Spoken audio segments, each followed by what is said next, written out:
I have advised her that though she wishes to speak, this is not the time. So if you have any questions, please direct them to me. What I would say that what happened here is an outrage. It is outrageous because the Commissioner of Police was questioned not as a person from whom the officers wanted information, but she was cautioned.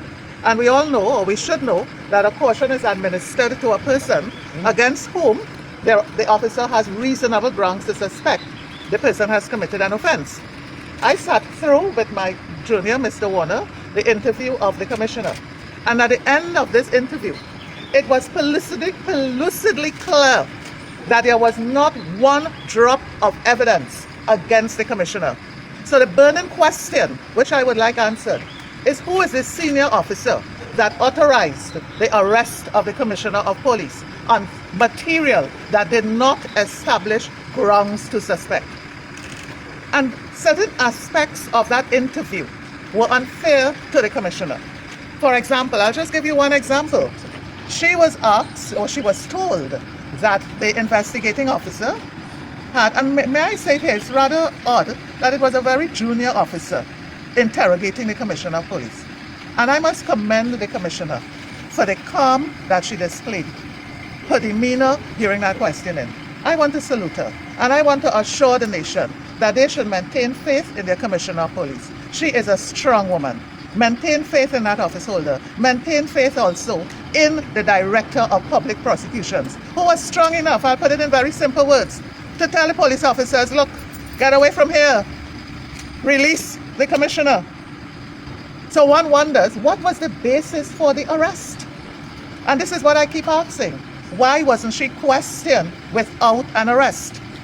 So I was on the, what point was I on? Sorry, I moved off. There are so many things I want to say. Oh yes, I was saying that during the questioning, she was told that the officers had evidence that she and other persons unlawfully procured the firearm ammunition. And the question I asked of the officer, who are the other persons? If you are telling my client that you have evidence that she and other persons did an unlawful act, fairness dictates that you identify the other persons. And the response of that officer was that he would not divulge the names of the other persons. Right? So again, I am very happy that the Director of Public Prosecution was able to see the lack of any evidence. I am very glad and happy that he shows that there is a true separation of powers existing in Trinidad and Tobago. And as I said, I want to know who orchestrated this. Was it designed to humiliate the Commissioner? Is there a hidden agenda somewhere there? These are questions which will be answered. But as her attorney, I would advise her that this matter not rest here. So she's seeking legal redress in some measure? We have to sit and consider everything. As I said, she has endured the 2 days of questioning, and I think it's time she goes home and puts her head on her own pillow. Senior, this time, can we say that it's fair to say that the Commissioner has been released, no charges have been made? Of course, no charges. If it were left to the police officers, she may have been charged. Because from the time you tell a person under caution, a person who you have cautioned, you start telling the person, I have evidence, you did this, I have evidence. And we all know if you have evidence, you do not even question the person, you charge.